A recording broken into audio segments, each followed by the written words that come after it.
Cristin Milioti stars in HBO Max's Made for Love. I'm David Buchanan with Gold Derby. Cristin, it's so nice to have you with us today.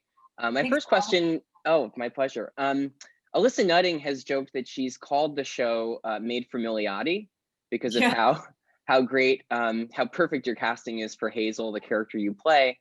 So I'm wondering, was there a moment in the script or in the first sides that you got where you felt the same way that, you know what, I must play Hazel and I'm right for this role?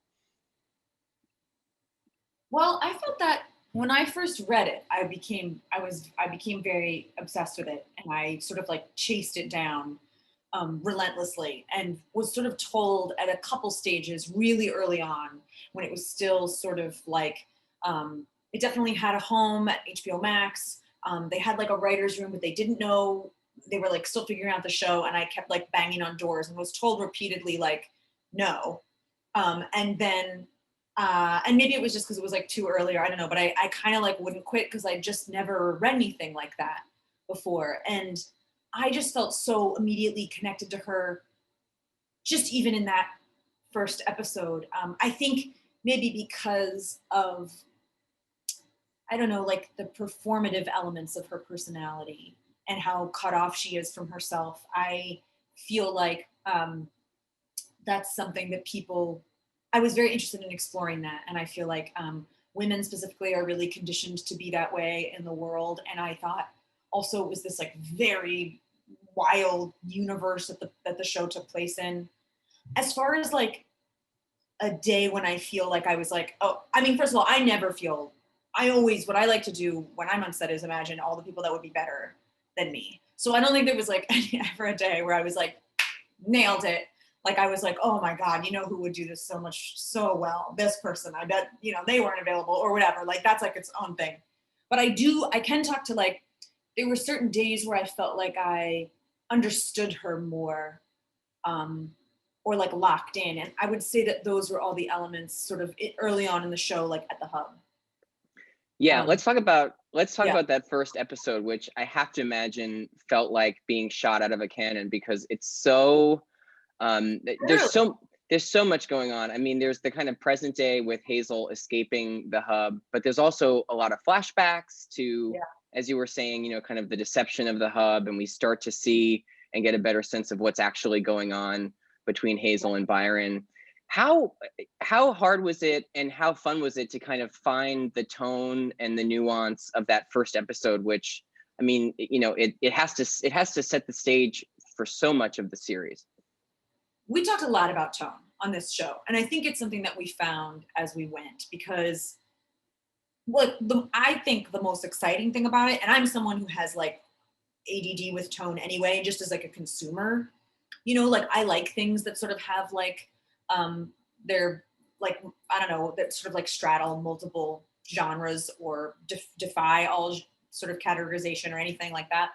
That was definitely something that like was a risk of it that I found very exciting, and I think my collaborators did too. But it was certainly like a conversation that we were constantly having of like, is this too comedic? Is this too dramatic? Is this too like, how do you, but basically like the most, for my performance, I just felt like, I mean, you just had to, this sounds so stupid. You just have to play it like it's really happening. That's what acting is. That sounds so stupid. But like, it was very important that we never comment on anything, I guess. Like it wasn't, you know, do you know what I mean? Like there was never like a wink. It was always like, this is actually happening. And there is like humor in how these characters handle pain. And that's where the humor comes from. And I don't know, I was very, very intrigued by that challenge. I don't think I answered your question. Almost at all. No, absolutely. You know, I've talked to Stephanie Lang and Billy Magnussen before about, just playing the drama of every script, not playing for humor and playing the laughs like that. You have to just be grounded in the story. So absolutely, no question, you've answered the question. I do want to ask though, because so much of that first episode, kind of, we get backstory through flashbacks, not just to flashbacks of your time in the hub, but also to Hazel as a really young child to kind of give us some of, you know, the backstory. But I'm wondering how much of Hazel's story did you have to fill in on your own and come up with, and how much, I mentioned Alyssa Nutting, who's the novelist of Made for Love, which inspired the series. Did you go to the novel at all to figure out, okay, what might be underlying Hazel's motivations? Or how much did you kind of craft on your own, episode to episode, thinking about, what might be informing what Hazel's thinking right now? Definitely. I mean, I used the book as a huge touchstone. Have you read the book? No. Oh, it's incredible. It's an incredible book. But it definitely is, there are many things that are different than our show. And so I sort of I used it as a touchstone for Hazel, but then sort of tried to step away because there was just that it diverged in its own glorious way. But I was sort of getting caught up in the minutia of but this happens in the book. And I just eventually was okay, her spirit is very intact, the character spirit. But there were certainly things in that book I pulled from. And then, the more that the story grew and grew, I definitely filled in a lot. But there were also those flashbacks that were very, very helpful, and things that you could just glean based on, her relationship with Herbert and how those scenes were written. But definitely, I had very, very extensive backstory in my mind for what her memories were, and her childhood and what she saw. And there used to be another flashback that was actually cut from the show that I wish had not. I loved it so much, and it just couldn't fit. But there was a flashback with the little girl about what happened the night her mother died, and that was very, very helpful for me as well. And so I got to see that footage and know that scene, and even though it didn't end up making it into the show, I held on to it. Yeah, it's so funny you mentioned that, because I was going to ask about that one scene in the first episode where we do see Hazel and her mother and her father. I think it's the only time we see her mother in the show. I was just going to ask you, and I guess you've already answered it in part with that kind of cut scene, but how much do you think the absence of Hazel's mother really kind of shapes her entire trajectory that we see kind of unfold from the flashbacks to Hazel meeting Byron through, the present day where Hazel's really fighting for her life? I think enormously. I think, something that that was a way in for me with her, I think, was that I think she's sort of arrested developmentally at that time. It was so painful. I think the loss of her mother and the way that her father handled it, which was just by getting blackout drunk and disappearing, that in order to get through that, she just sort of had to freeze and get cut off from everything, any big feeling, any grief. I think it's all swallowed and pushed so far down, which is why that's actually one of the most compelling to me parts of the story, the scene where you see why she agreed to this life with Byron. It was, you get it. You get why you would want to just opt out for this life where you don't have to deal with the stuff that you have to deal with. And I think for someone who has been numbing herself and has been so disconnected and so afraid to touch what that loss was, what her relationship with her father is, that of course she just was yeah, get me out. I'll do anything. I'll cut myself off from that entire life, and we can just pretend that it never happened. And that was sort of how I found her. I think that's such a human thing to want to be oh yeah, no, it never happened, and it's fine, and it's fine. I mean, it's why we drink. It's why we have so much content. It's why we we're all dealing with stuff and the things that happen in our lives in different ways. And I think that in a way, her escape from the hub, she's sort of being made to return to that time. Even you see that in the costumes, she's literally goes back to being a little kid with him. She's in her hood, that hoodie and the Crocs, and the way that was very important to me, to sort of show that she's almost put in a time machine and rocketed back to when she's 11 years old, except with she's an adult. But I think that also happens when we go home too. Yeah, and I really want to talk about working with Ray Romano, but before we get there, I do want to just mention how much I love those flashback scenes you were alluding to with Byron, the first time they meet, their first date, the kind of wonder of, meeting and interacting with him. And I'm wondering, I mean, I know you and Billy Magnussen, who plays Byron, have a long history of working together. I think you've known each other and worked together for like the past 10 Okay. years. Yeah. Yeah. So how helpful was that in crafting this relationship that is so, in the first few episodes, Byron can seem so kind of purely villainous, but the more we kind of see of their history and backstory, there is some kind of genuine, emotion between them, and some really, I mean, it's very compelling and relatable. So how is working with Billy on this, especially since you've known each other for so long? I mean, a dream. I will say before the thought leaves my head, it's almost like the relationship between Byron and Hazel. It's like a perfect, not to sound like, but it's like a perfect storm, codependency storm. Like you can see like the things they both have lacked in their childhoods, like kind of lead them together for this like horrible, I mean, it's such a toxic relationship, but you also get why they maybe found each other and were drawn to each other. I think more and more as the show goes on. Working with Billy is amazing because we have a shorthand just as friends and as like, we've collaborated. This is, I think, our third time. And then we've known each other in like New York theater and for 10 years. And we were in two shows at the same time that like shared a wall and an alley and we would hang out during intermission. And I feel very safe with Billy, which I think he would say the same about me too. Like, I think that we, because of that shorthand and because of that relationship, like we sort of can try anything in front of each other. And I think because we're both theater kids, we're like very, I think we feel safest in like a rehearsal room. So we treat the shoot like it's like anything goes. You can like throw anything at the wall. You can try anything. You can swing big. You can miss. And we just go wherever the other person is going. And that's like pretty rare for television because you move so fast. There's never rehearsal, and everyone's processes I don't know, are very different. And like him and I work differently, but I think when it comes to that, like we're very united, and I feel like I can try anything with him and vice versa, and we'll be right there like every step of the way.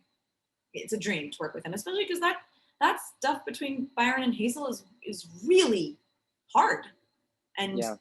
tricky sometimes. And yeah, I feel very safe with him, and that I think allows us both to sort of open up and go where we need to go.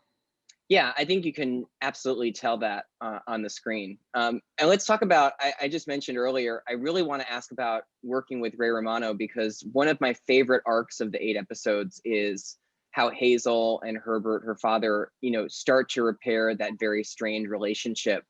Yeah. It's really moving. And of course, in the last episode, she makes a decision that is for his best and to her detriment, but, it's a kind of very selfless thing to do. It's really very moving conclusion to the season.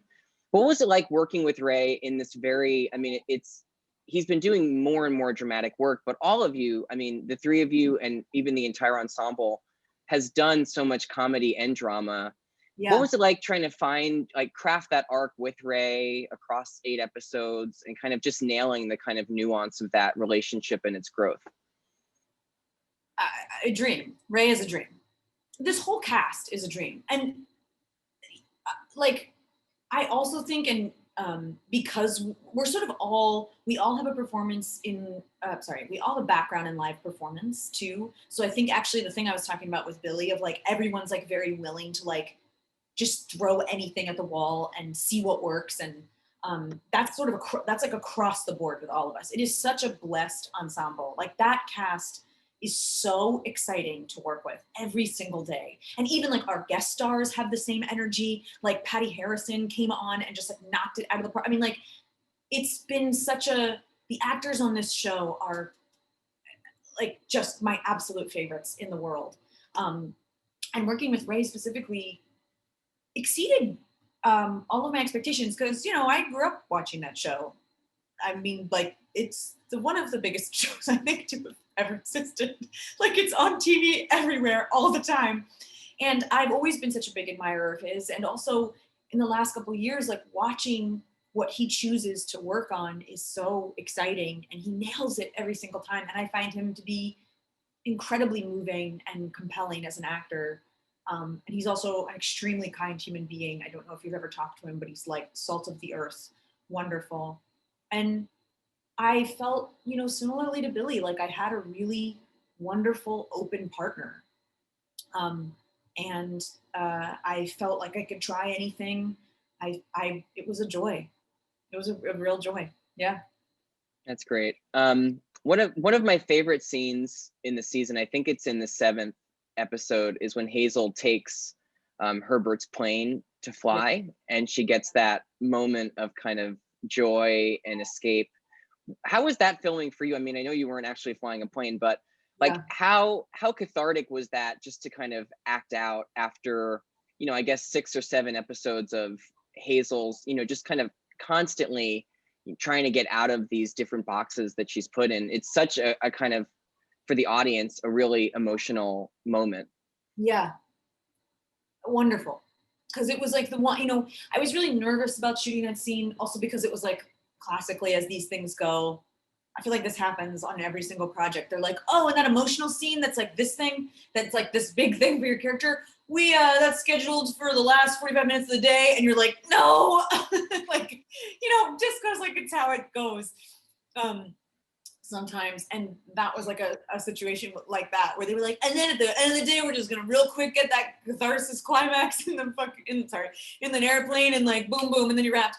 And so all day I knew it was coming, and it was so helpful too because Christina had shared with me the song that we were going to use for it, that we ended up getting, Andromeda, that incredible Wise Blood song. And so I've been like listening to that for weeks, sort of knowing, and there's so much in that song that is like so incredible and moving and reminded me of Hazel. And it felt amazing to have, like, Christina gave me this note during it. We did all these different takes, and then she was like, can you just start screaming? Just start screaming like no one can hear you. Because we'd been doing sort of like more emotional takes, sort of like more like wonder at the world, sort of like a release. And she was like, just start screaming. And I just started screaming, and it felt there are just moments sometimes when you act where like lines get really blurred between you and the person you're playing and the world that you're in, and it's like incredible when those moments happen. It's like the thing where all of us are chasing like, and I screamed and screamed, and it felt like this thing opened up, and it felt like so freeing, and I burst into tears, and I couldn't stop laughing. And it felt like, I know this sounds like very woo woo, but it felt like very like overtaken by Hazel and like a release for her. And it was like magical. And it felt like this character actually, like she, yeah, was finally, for the first time, maybe in like 25 years, was able to like have a moment of complete freedom, which is what makes the following stuff so sad. Yeah, I want to ask my last question about that. What happens at the end? I mean, what do you think is going to be different for Hazel this time? Obviously, she's grown so much as a character. We don't really know if Byron has changed at all, even though he, maybe is pretending to have changed. But what's going to be different this time between Byron and Hazel in the hub, do you think? Well, she's now in a way perpetuated the same thing that happened to her, right? She's like taken someone against their will into a world where they, by the very design of the world, have no choice, which is a very fascinating thing to explore. And I think sort of how abuse cycles. Um, and also, I think that like she's now more awake to certain things than she was the last time she was there. And I hope we get to explore that as well, of like how, it's one thing when you go in and you're like, great, numb me up, get me out of here. And it's another when you try to return to that, I don't know. And also like she has to continue performing. She's going to be like completely watched. Now she also has to like lie to her dad. So I'm I like love, as like an actor, I'm like, oh, the performance within the performance within the performance, like a Russian doll of stuff. So I'm very excited for that. I hope those are we get to explore that. Me too. Fingers crossed, and I can't wait to see what might come next. Cristin Milioti, congratulations on the first season of HBO Max's Made for Love, and thank you so much for talking to Gold Derby today. Thank you.